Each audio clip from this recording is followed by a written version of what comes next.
Assalamu alaikum wa rahmatullahi wa barakatuhu. Jama'a barkanmu da yau. An tashi lafiya? Ya ƙoƙari ya jama'a. To Allah ya sa mu dace. Yau ma dai kamar kullum na zo muku da tsaraba ne na wasu addu'o'i ƙwaya biyu kacal masu matuƙar muhimmanci. Wa'annan addu'o'i kuwa wasu addu'o'i ne ƙwaya biyu kacal wanda manzon Allah ya kwaɗaitar da mu da karanta su. Da safe so 3, ma'ana bayan sallar asuba kenan, sai kuma da yamma so 3, ma'ana bayan sallar magriba kenan. Manzon Allah sallallahu alaihi wa alihi wa sallam yake cewa duk mutumin da ya karanta wa'annan addu'o'i bayan sallar asuba so 3, to babu abin da zai cutar da shi, Allah zai bashi kariya daga sharrin masu sharri har zuwa faɗuwar rana, wato magriba kenan.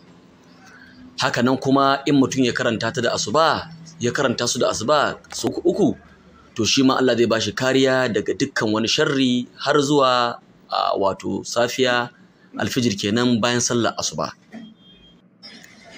Wa'annan addu'o'i kuwa su ne: na farko zaka ce a'udhu bi kalimatillahi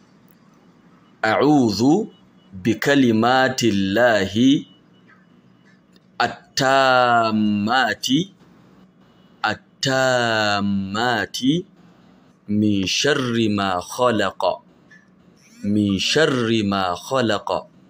zaka maimaita wannan so 3 bayan sallar asuba, haka nan zaka maimaita so 3 bayan sallar magriba.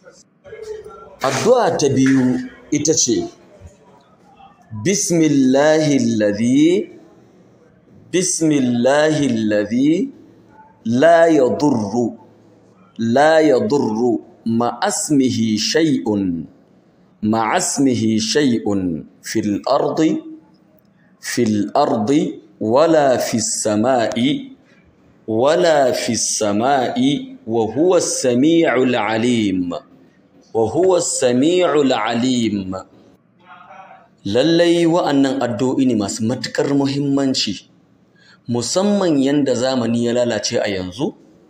To wa'annan za su ba mutum kariya da izinin Allah, in Allah ya so ya yarda a rayuwarsa ya samu kyakkyawan tsaro da kulawa daga Allah madaukakin sarki ta hanyar umarnin manzon Allah sallallahu alaihi wasallam da ya bamu don karanta wa'annan addu'o'i da neman tsari a wajen Allah madaukakin sarki safe da ainihin yamma.